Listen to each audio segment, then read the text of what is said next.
¿Qué tal? ¿Cómo están? Bienvenidos a esta edición de 26 Internacional. Hoy nos acompaña Alejandro Laurnagaray de Urquiza. Vamos a estar tratando el tema que está movilizando en el mundo a la ciudadanía.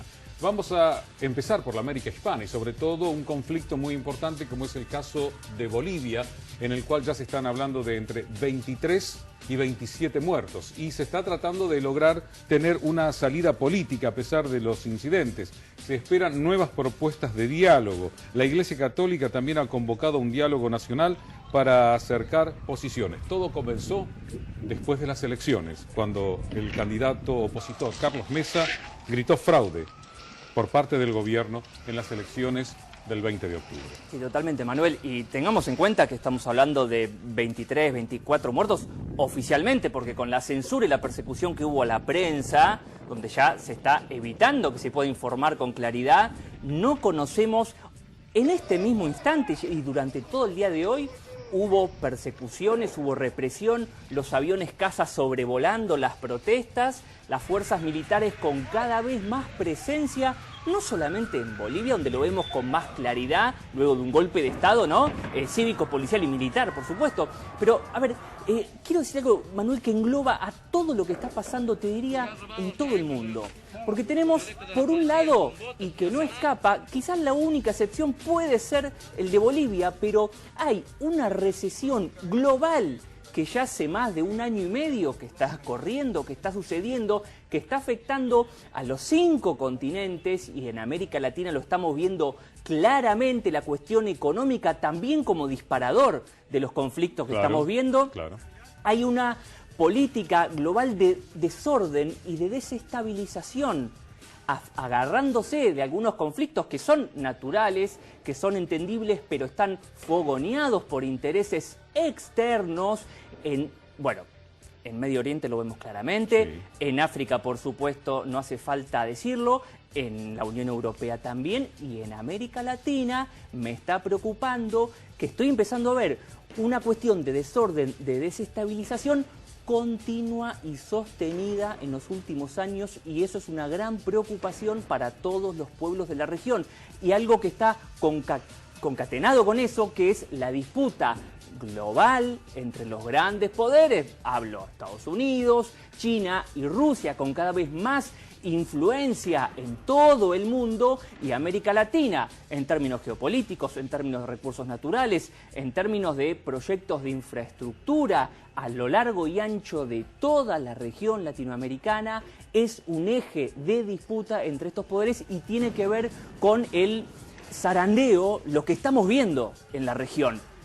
Y después, el cuarto eje es el sistema económico estatal que estamos viendo en casi toda la región, con excepción de Bolivia, digo, estos estados que se convirtieron en, son elementos funcionales a una élite que está concentrando cada vez más la riqueza en todo el mundo occidental, financiarizando esa riqueza, gran parte en los paraísos fiscales y dejando solo migajas a los pueblos, y eso es lo que está provocando también estos levantamientos en relación con esa recesión global. Y el último punto, y ya termino con esto, que es la creciente militarización de la región, la presencia, el rol de las Fuerzas Armadas, lo estamos viendo cada vez más presente, Manuel, en la región. No solo en Bolivia, también en Chile, en Ecuador, bueno, en Perú apoyando a Vizcarra. En Brasil, ¿vos te acordás? Antes de que lo metieran preso a Lula, las Fuerzas Armadas, un sector había dicho que no iban a permitir volver a Lula y que se iban a levantar si Lula era candidato y ganaba. Vemos las Fuerzas Armadas se envalentonan con... hay unos hilos ahí externos, por supuesto, donde tiene que ver la OEA y los Estados Unidos, donde están relacionado todo esto, y esos son, a rasgos generales, los 5 ejes que yo estoy viendo en el mundo y muy claramente en América Latina, ¿no? Y vamos a seguir con ese tema de las causas de los levantamientos, más los fogoneos que hay. Porque los pueblos se levantan, pero durante tanto tiempo y en tantos lugares al mismo tiempo huele mal. Seguimos con el tema Bolivia y las consecuencias de este vacío de poder en un comienzo, porque recordamos que la presidente que está interina a cargo era la que quedaba, porque todos los demás habían renunciado. El tema del desabastecimiento, sobre todo en algunas ciudades como La Paz, largas filas para poder comprar pollo, huevos y también el combustible, porque necesitan el gas para cocinar, tuvieron que utilizar leña porque no lo podían conseguir. Los partidarios de Evo Morales cortaron algunas rutas, aislando algunos centros de población de las granjas o centros de producción de alimentos. Y por otra parte, el gobierno de Áñez estaba viendo la posibilidad de hacer un corredor aéreo para tratar de evitar justamente esos bloqueos. Y también hablamos de los funerales, porque vos estabas hablando recién de la militarización. La presidenta Áñez firmó un decreto que exime de responsabilidad penal a los militares desplegados para reprimir las protestas. El artículo 3 del decreto 4078 dice: el personal de las Fuerzas Armadas que participe en los operativos para el restablecimiento del orden estará exento de responsabilidad penal cuando actúe en legítima defensa o en estado de necesidad. Estamos hablando básicamente de una licencia para matar. Bueno, ellos dijeron que no era una licencia para matar. Bueno, lo es en los hechos y se abren las puertas de acusaciones de por supuesto, reales y concretas de un genocidio contra los pueblos indígenas en Bolivia. Como te decía recién, la cantidad de muertos son los oficiales, lo que se permite comunicar. Hay una censura o persecución a los medios, no solamente a los bolivianos, sino a los internacionales. Y lo cierto es que este gobierno de facto militarizado, lo que estamos viendo que están haciendo las Fuerzas Armadas en Bolivia, bueno, es básicamente una persecución y están matando a los propios ciudadanos. Y a ver, lo que decíamos, ¿no? Bien mencionados del desabastecimiento. Bueno, hubo una reacción de los seguidores de Evo Morales que a través de las Fuerzas Armadas están tratando de apagar y de acallar con violencia y con represión, y bueno, durante el día de hoy lo hemos visto mucho. A ver, Manuel, esto no tiene que abrirse a dudas, porque acá peligra la estabilidad de toda la región. Y eso, lo que decíamos al principio, esto es un gobierno de facto. Es un gobierno de facto que tiene que tener una salida electoral lo más pronto posible. Y todos los países de la región, sean de izquierda, de derecha, de centro, de arriba, de abajo, tienen que condenar este golpe de Estado, porque esto, si lo dejamos pasar y lo tratamos como suavidad, como una crisis boliviana, una crisis institucional, esto abre las puertas a que los intereses extranjeros que se quieren quedar con los recursos naturales de todos nosotros, me refiero a todos los latinoamericanos, van a intentar este tipo de acciones si es necesario para quedarse con los recursos y el dominio geopolítico. Los que se quieren quedar con los recursos no solamente pueden ser países, también personas. Por supuesto. Las grandes multinacionales, que además hoy usan a los estados como punta de lanza. Los nombres son ampliamente conocidos. Pero, por supuesto. ¿Vos sabés que salió a hablar Evo Morales? Tenemos dos entrevistas de Evo Morales. La primera de ellas, él señala que vería con buenos ojos que interviniera el Reino de España, o la Unión Europea, o el Pepe Mujica, o Rodríguez Zapatero. Bueno, yo tengo mis dudas con Rodríguez Zapatero, pero no importa, en cuanto a una negociación para llegar a una solución a este problema. Esta es la primera de las declaraciones de Evo Morales. Primero hago un llamado a mi pueblo, sea del campo como de la ciudad, sean pobres, humildes o sean pudientes y que ostentan el poder económico. No podemos estar enfrentados, peleados entre bolivianos. Quiero que dejen esa confrontación. Pandilleros, drogadictos pagados. Nuestros hijos están en las universidades, de los dirigentes. Se han infiltrado, tenemos información de primera. El grupo que manda recibe $100 al día. Pandilleros, drogadictos pagados. Nuestros hijos están en las universidades, de los dirigentes. Se han infiltrado, tenemos información de primera. El grupo que manda recibe $100 al día. Tengo mucho miedo. En nuestra gestión hemos unido campo-ciudad, oriente-occidente, profesionales no profesionales. Vienen grupos violentos, quiero que sepan, pandilleros, drogadictos pagados. También había señalado que estaba dispuesto, ya en otra entrevista que la dio concretamente a la BBC, que estaba dispuesto a retirar su candidatura. De hecho, es una de las causas por las cuales sucedió lo que sucedió. Es decir, él en realidad no debería haberse presentado, porque en un referéndum, acá lo hemos señalado en más de una ocasión, ya el pueblo boliviano le había dicho que no. De todas maneras, él está dispuesto, según dice en esta entrevista, a renunciar a todo eso y volver al país. Lo vemos. Esa idea, esa postura suya de no volver a presentarse a candidatura, ¿es para esta elección que viene o es de por vida? ¿Usted cree que ya cumplió su rol? Usted quisiera que sea de por vida. Yo tengo todos los derechos. Otra vez me atribuye posiciones. ¿Estás insinuando eso? No, le estoy preguntando. ¿Estás insinuando eso? Yo tengo derechos. Entonces pero usted... todo por pacificar dije, no voy a estas elecciones. Okay. Entonces usted piensa... Pero no me diga después de que se escapó. Claro. Ese es tu mensaje, no me he escapado. No, le estoy preguntando, ¿usted entonces en el futuro piensa volver a presentarse en alguna otra elección? No en esta próxima. Eso no depende de mí. Eso depende de mis movimientos sociales, depende de Bolivia. ¿Y usted si tuviera que, si se lo piden, lo va a hacer? Repito, si estoy diciendo eso, depende de ellos, si no dependo. Pero hay nuevos líderes que surgen. Ajá. Ahora, usted señala por último la necesidad de pacificar, pero al mismo tiempo ha llamado a resistir. En cualquier parte del mundo, frente a un golpe de Estado dictadura, todo el mundo va a resistir. Por y eso, nosotros lo que queremos lo más antes posible que se pacifique, que se resuelva mediante el diálogo. Estoy repitiendo. Usted entonces mantiene el llamado a resistir a este gobierno que hay ahora. No es que haya llamado, automáticamente resistieron. Nosotros nos venimos de lunes de la noche. Llegamos aquí a la 1 de la tarde, convulsionado. Dime, ¿yo he convocado? No, llamó a resistir, sí, antes de irse. Llamó a resistir. Lamento mucho, yo nunca en mi vida he tenido problemas con los periodistas que en base a la mentira. Un ejemplo, para que sepan tus compañeros, un ejemplo. Domingo en la mañana, conferencia de prensa, vamos a la elección sin Evo Morales. Y usted dice, después de que se escapó, el señor le ha dicho falso. No le dije porque se escapó Morales. No. ¿Tiene fecha, para volver a...? Con mucho respeto, sí. No sea mentiroso, y diga eso a la prensa. ¿Tiene fecha para volver a Bolivia? ¿Me entiendes? ¿Tiene fecha para volver a Bolivia? Para una cuestión ética, por tu familia, con tus madres. No mienta, no se miente. Y no me trata de mentiroso. Nadie lo trató de mentiroso. Le estoy contrastando... Acabo de decir, de tantos testigos acá. Morales, que después de que me he ido, recién había dicho, elección sin Evo Morales. Falso. ¿Tiene fecha para volver a Bolivia? No tengo. Bueno, Alejandro, es confusa la situación, ¿no? Sí, Por un momento renuncio, pero puedo volver. Viste que había llamado a elecciones otra vez, como Lenín Moreno, que reculó, pero pudo hacerlo. Lo de, según la Deutsche Welle, para Morales fue tarde. A ver, yo quiero dejar algo en claro, Manuel. Los planes para derrocar a Evo Morales se están gestando desde que asumió el primer día de mandato en el año 2006.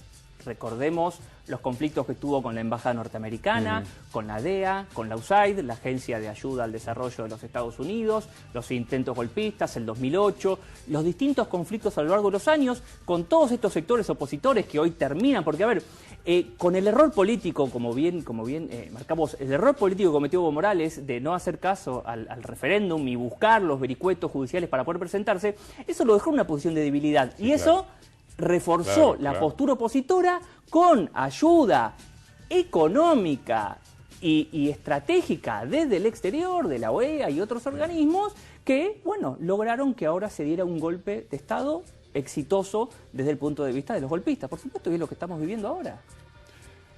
De hecho, la vida política continúa, Alejandro, y de hecho también la presidenta interina habló con otro presidente interino vía Skype, la de Bolivia, la señora Áñez, con Juan Guaidó, que después vamos a estar tratando, dijo Guaidó, Bolivia es el camino.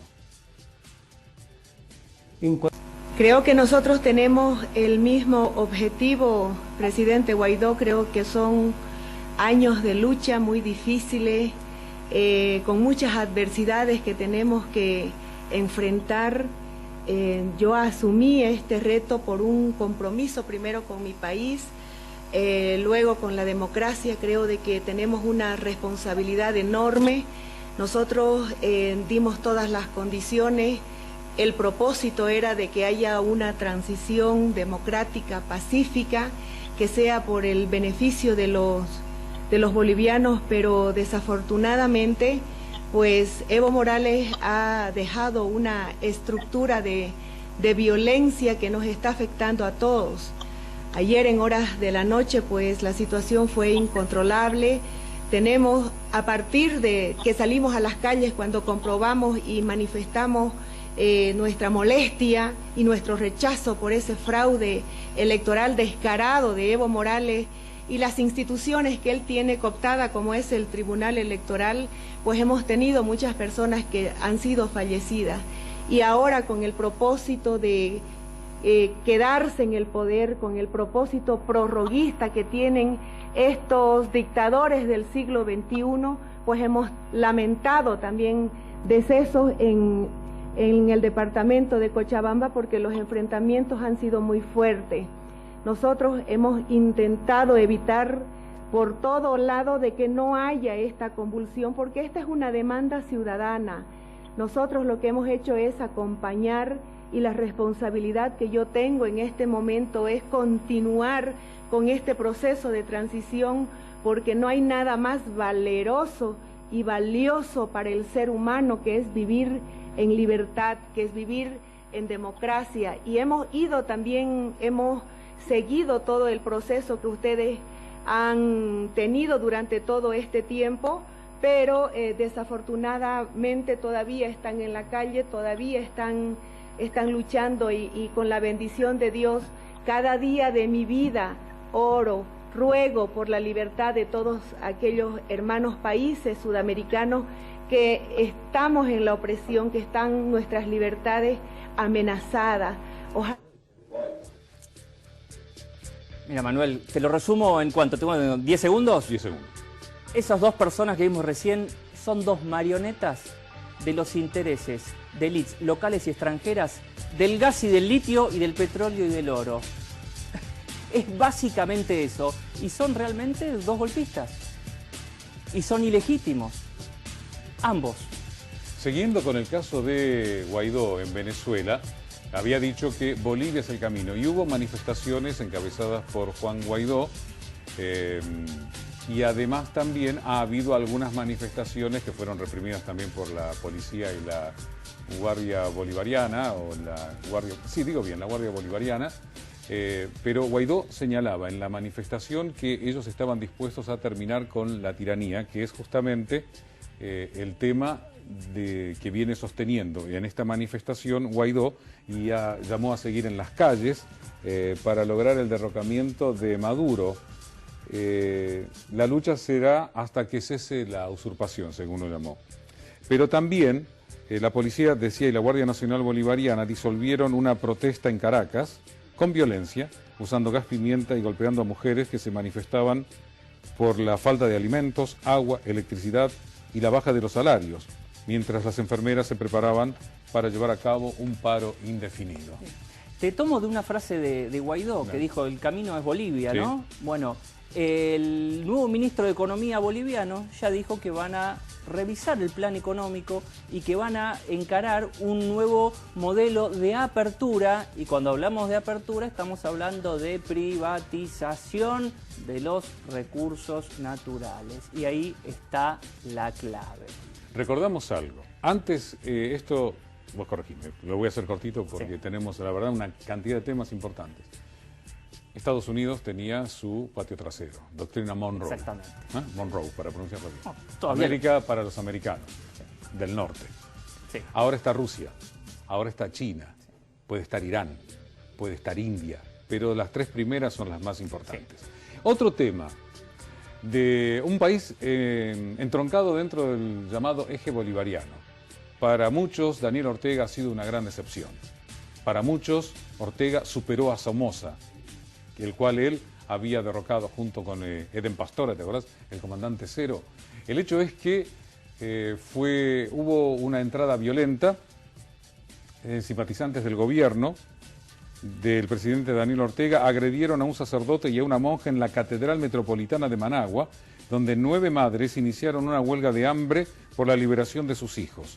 La arquidiócesis de Managua denunció que personas simpatizantes de Ortega rompieron los candados del templo, profanando de esta manera la Catedral Metropolitana de Managua. Al menos 20 mujeres están en huelga de hambre por la liberación de sus familiares y en protesta contra Ortega, un grupo de 11 en la parroquia San Miguel Arcángel en la ciudad de Masaya y 9 ahora en la casa cural de la Catedral de Managua.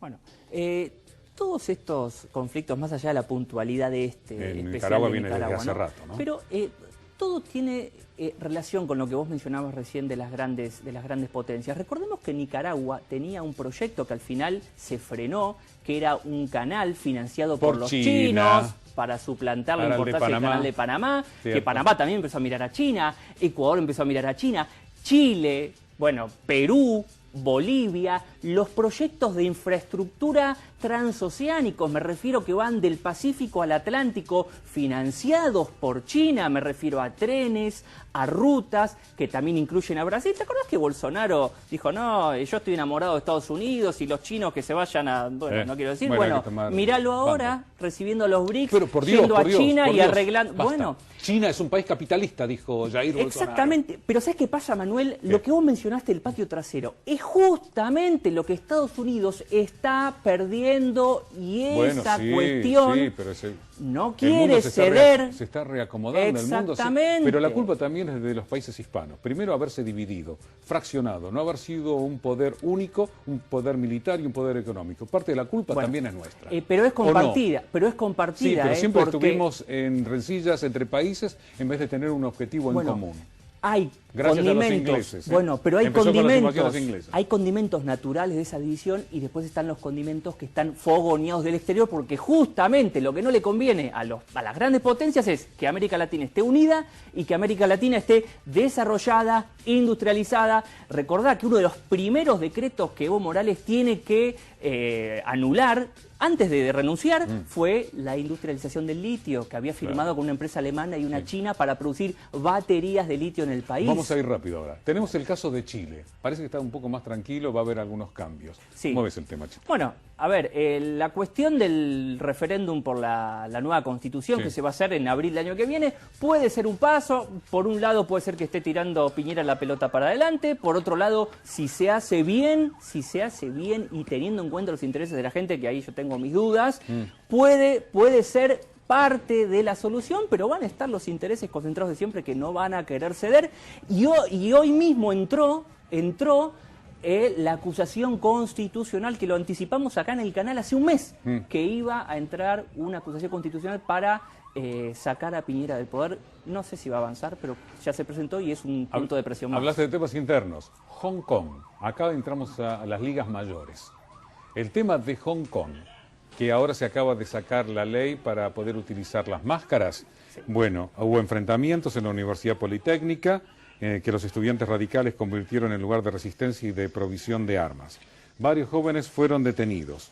Con respecto de la ley antimáscaras, el gobierno de Pekín cuestionó la decisión del Tribunal Supremo de Hong Kong y el nuevo comisionado de policía, porque hay uno nuevo de la región de Hong Kong, dijo que la policía mantendrá la ley y restablecerá el orden lo antes posible. ¿Se entiende o lo digo en español más claro? Además, un datito, el embajador chino ante el Reino Unido dijo: nos gustaría decirles a todas esas fuerzas externas, solemnemente, que el gobierno chino sigue firme en su resolución de oponerse a cualquier interferencia externa en los asuntos de Hong Kong. Instamos a estas fuerzas a detener de inmediato cualquier forma de interferencia en los asuntos de Hong Kong y en los asuntos internos de China y dejen de tolerar inmediatamente los delitos violentos. De lo contrario, levantarán la piedra solo para dejarla caer sobre sus propios pies. ¿Entendieron? Macao también está alerta con respecto a este tema. Y el presidente Xi dijo que no hay fuerzas externas, incluidos los Estados Unidos, Europa o cualquier otro país u organización que tenga derechos a intervenir en los asuntos internos de China. ¿Clarito? Sí, más clarito. Vuelvo al principio, ¿te acordás que yo decía? Sí, por eso lo estaba hilando con lo que vos decís. La cuestión del desorden, de la desestabilización, aquí es donde le quieren dar un golpe a China. Como no pueden entrar a desestabilizar China continental, porque ¿qué pasa? Estados Unidos está perdiendo liderazgo, está perdiendo poder en manos de una China que ya se consolida como primer potencia mundial en los próximos años, y Estados Unidos está perdiendo competitividad, está perdiendo la carrera tecnológica, está perdiendo la carrera por recursos naturales, está viendo una mayor competencia en términos militares, en el espacio, en el Ártico, en todos los aspectos del sistema internacional. Y bueno, como decíamos, que hay algún conflicto que naturalmente pueda darse, sí, pero que está exacerbado, apuntalado, fogoneado por Occidente, con cabeza en Estados Unidos y participación de Gran Bretaña también, aunque Gran Bretaña está mejorando en relación con China, es real. Y no me sorprende que estemos viendo esto y que le den más visibilidad al tema de Hong Kong en los medios occidentales que al conflicto de los chiles jaunés o algún otro dentro de Europa, ¿no? Tenemos el caso del Líbano, porque se nos ha cortado el tiempo y nos vamos a llegar con todo lo que teníamos planeado. Teníamos planeado las manifestaciones ciudadanas en Georgia, en el Cáucaso, en Irán, en Irak, donde hay más de 300 muertos, todo contra la casta política. Tenemos más de 30 y pico de conflictos abiertos en el mundo. Y en Haití también. Sí, claro. Y los chalecos amarillos en Francia. Lo vamos a resumir con lo del Líbano, que hoy estuvieron apedreando a aquellos legisladores que iban al Parlamento y le estaban diciendo que iban a hablar, iban a tratar la amnistía para ellos. Bueno. Entonces la ciudadanía les dijo, basta, y hace lo de Chile se cumple un mes, lo del Líbano también. También, exactamente. Manuel, ahí tenés también el desorden y la desestabilización continua en la región. Y del Líbano, recuerdo a la gente, hay un corralito en el Líbano. Cierto. Un corralito. Y la crisis, la recesión global que también impacta allí. Y bueno, tenés la recesión global, el corralito, el hartazgo con la clase política que no da respuestas a las necesidades y el interés externo de Occidente, de Estados Unidos y Israel de sacar, de debilitar a Hezbollah, que tiene un poder fuerte dentro del gobierno del Líbano. Alejandro, muchas gracias. Y gracias a ustedes también. Lamentablemente nos quedaron un montón de temas. La rebelión ciudadana contra la casta política a nivel mundial. Lo vamos a seguir este tema muy de cerca. Gracias y hasta nuestro próximo encuentro.